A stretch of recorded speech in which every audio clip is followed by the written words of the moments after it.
Greg and Lars are two covered lorries who live in an old shed near the wharf. Greg considered himself visually impaired and hadn't the slightest idea of what was going on. Lars was clever, but never really applied himself, valuing sleep over work on a daily basis. Collectively, they were idle sort of lorries, and their owner feared they would never amount to anything. One morning, the lorries were dozing comfortably in their shed when their drivers woke them up with a start. Wake up, you imbeciles. We need to take some important cargo over there to the quarry. No can do, dude. I'm taking a personal holiday. Isn't that right, Greg? What? Who turned out the lights? Who's there? It's those voices again. Dude, seriously. Take off those shades. I think it's the source of this blindness thing. Nope, can't go without my shades. Cramps my style. Dude, you've been blind ever since you put those blasted things on. It's a fashion statement. I'm a new wave. Everyone stopped wearing those years ago, dude. Well then, I'm going retro. And don't associate my impeccable fashion sense with being visually impaired. That's a low blow, son. Stop it, you two. And with that, Greg's driver turned the key to the ignition, and Greg went off with a start out of the shed and suddenly broke down before he could even get onto the main road. Plumes of smoke rose high from his engine, and Greg wheezed uncomfortably. Blast it. I'll have to phone a mechanic. Lars will have to go to the quarry for now. So then Lars set off for the quarry, leaving his brother behind. Lars thundered down the country road in his easygoing way. He loved watching the narrow-gauge engines at work, but they had adopted a grudge for these rowdy lorries. Sir Handel, in particular, displayed the most indignation. Clumsy roadmongers, gunning about with no sense. Vehicles need rails to be really useful. Otherwise, they have no sense of direction. Sounds like you still haven't gotten over your encounter with George the Steamroller. I'm sure Lars and Greg mean well. Oh, certainly they're a bit rambunctious, but at least they're not nearly as disruptive as George.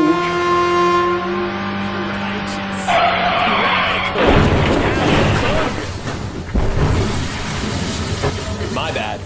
Dude, that was a nasty skid mark. You guys weren't planning on using the water tower, were you? Looks like I'm not getting home tonight. Sir Handel eyed Freddy angrily, but Freddy had shrewdly decided to not become involved. After that, Lars went back home to see how his brother was getting on. When he arrived, he found the mechanic was having little success to make Greg cooperate. I think it's the end. I can see the light. I knew it would end this way. Shut up, said the mechanic. it's a flashlight, you idiot. I'm trying to see what's wrong with you. You're not blind either. If you can distinguish the changes in light, then it's clearly the shades at fault here, dude. Watch it, punk. It ain't wise to make fun of the handicap. Try reversing this time, driver. Sure thing, Paul. Greg reversed, but much too quickly, and crashed into some crates, making quite a mess. Nice going, dude. Smooth move. Hey now, cut me some slack. It's not like I have eyes on the back of my bumper or anything. You're not blind, like, period, dude. Take off those stupid glasses. The ceaseless quarrel continued, but thankfully, further up the line, there was a lot more common sense. Rheneas, Sir Handel, and Freddy were waiting for the foreman to provide their instructions. Alright everyone, due to an unforeseen mishap, Rheneas will not have enough water to make the journey home, so Sir Handel and Freddy will have to split the load. Sir Handel, you will take the first train, and while you're at it, please push Rheneas into the quarry shed. Consider it done, sir. I was the fastest engine in the hills after all, and with all due respect, I believe it's safe to say that I've still got it. And I thought listening to Duke talk about his grace was bad enough. Sir Handel pushed Rheneas into the quarry shed and departed with his freight cars. He wasn't looking forward to seeing the boisterous lorries.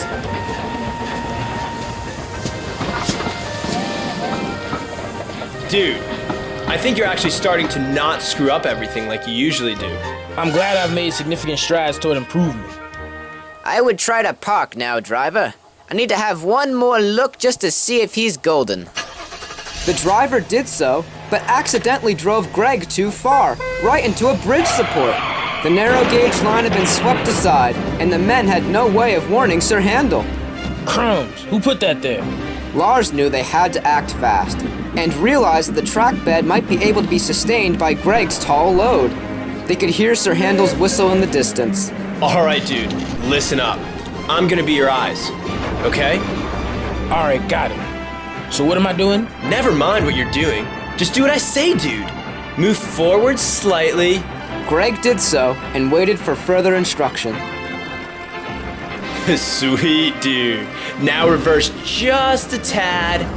The men were impressed with the plan. Greg, however, had absolutely no idea what was going on.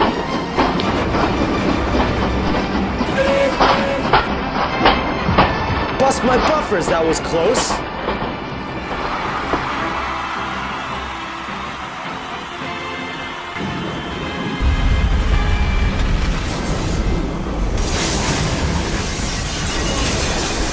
I may be blind, Lars, but I know for a fact. Dude, you're like not actually blind and stuff. Shut up. Anyway, I know for a fact that we've done something noble and productive. That's what we are, resourceful partners in crime. Maybe it was a good idea for us to wake up after all. Righteous. Nice speech, brother. I think you've both failed to recognize this entire incident was your fault in the first place. Before they could reply, fearless Freddy bustled in, but without Greg to support him, he fell clear off the track, landing on his side with a loud thump. Cinders and ashes, where are those two miserable lorries?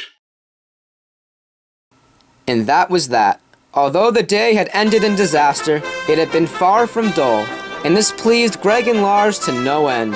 That evening, the Lorries proudly recollected on their adventures.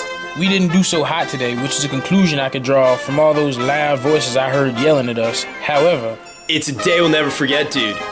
Good night, brother. Good night, punk.